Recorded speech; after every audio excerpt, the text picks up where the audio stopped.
শিক্ষক কর্মীবৃন্দ এদের শ্রদ্ধা সম্মান জানাই এবং আমার উপস্থিত সহপাঠী এবং সহপাঠীবৃন্দদের আমার ভালোবাসা শুভেচ্ছা জানাচ্ছি। আর আজকে অনুষ্ঠানটা আমরা তৎক্ষণাৎ আয়োজন করেছি, কোনো প্রোগ্রামের কোনো কথাই ছিল না।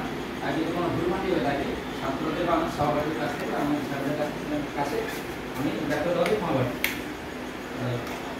ছোট একটা অনুষ্ঠানের আয়োজন করা হয়েছে।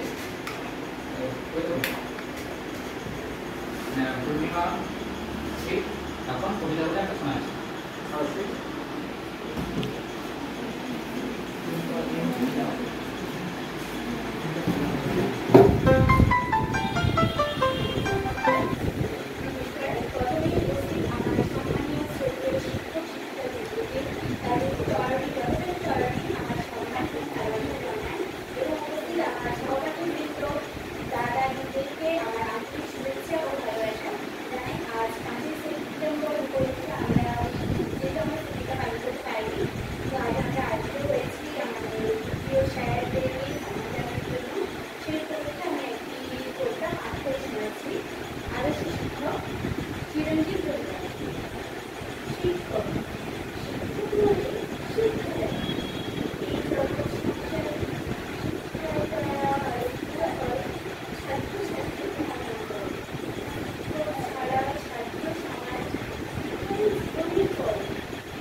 Right.